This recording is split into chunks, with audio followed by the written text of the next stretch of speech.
সুনামগঞ্জে হাওরের বোরো ফসলের ক্ষয়ক্ষতি দেখতে মন্ত্রণালয়ের প্রতিনিধি ও দলের পরিদর্শন ও আজকের সবশেষ পরিস্থিতির খবর জানাতে যুক্ত হচ্ছেন সহকর্মী শহীদ নূর আহমেদ। শহীদ নূর, কি বলছেন ক্ষতিগ্রস্ত কৃষকরা? এ নিয়ে কৃষি বিভাগ কি বলেছে? পরিদর্শন শেষে প্রতিনিধি দল কি আশ্বাস দিল?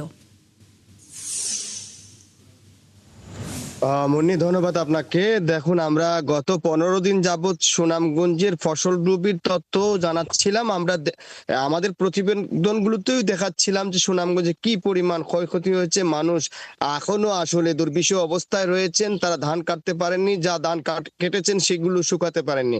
কিন্তু আমরা গতকাল দেখেছি, যখন প্রতিনিধি দল সুনামগঞ্জে আসে তখন প্রতিনিধি দলের কাছে কৃষি বিভাগ যে তথ্য উপস্থাপন করেছে সেই তথ্য নিয়ে আসলে এখানে মিশ্র প্রতিক্রিয়া আমরা দেখেছি। বিশেষ করে সুনামগঞ্জের কৃষক এবং সুধী যারা আছেন, পাশাপাশি যদি বলি জনপ্রতিনিধিরাও খুব প্রকাশ করেছেন।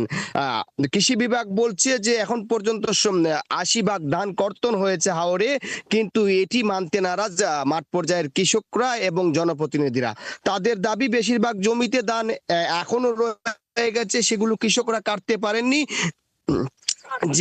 যেগুলো কেটেছেন সেটাও আসলে শুকাতে পারেননি। এই যে ক্ষয়ক্ষতি অনেক, এক্ষেত্রে সরকারের তারা সচেষ্ট চাচ্ছেন, সরকার যাতে সহযোগিতা দেয়। আমরা দেখেছি গতকালকে সরাসরি 2 মন্ত্রী সহ সরকারের একটি উচ্চ পর্যায়ের প্রতিনিধি দল সুনামগঞ্জের বিশম্বরপুর উপজেলায় অর্থ সহায়তা সহ কৃষকদেরকে চাল, ত্রাণ সামগ্রী দিয়েছেন।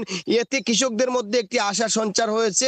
কৃষকরা মনে করেন যে প্রকৃতভাবে যদি ক্ষতিপূরণের তালিকা করা হয় এবং ক্ষয়ক্ষতির পরিমাণ নির্ণয় করা হয়, তাহলে হয়তো বাকি যে কৃষকরা আছেন সেগুলো তারা পাবেন। অর্থাৎ সুনামগঞ্জের যে কৃষকরা ক্ষতিগ্রস্ত হয়েছেন তারা পাবেন। সরকারের পক্ষ থেকেও কাল আসলে এটি নিশ্চিত করা হয়েছে। বিশেষ করে শহীদ নূর আহমেদ, অসংখ্য ধন্যবাদ যুক্ত হয়ে তথ্য জানাবার জন্য। সুনামগঞ্জে হাওরের বোরো ফসলের ক্ষয়ক্ষতি নিয়ে কথা বলতে শহীদ নূর আহমেদ যুক্ত ছিলেন।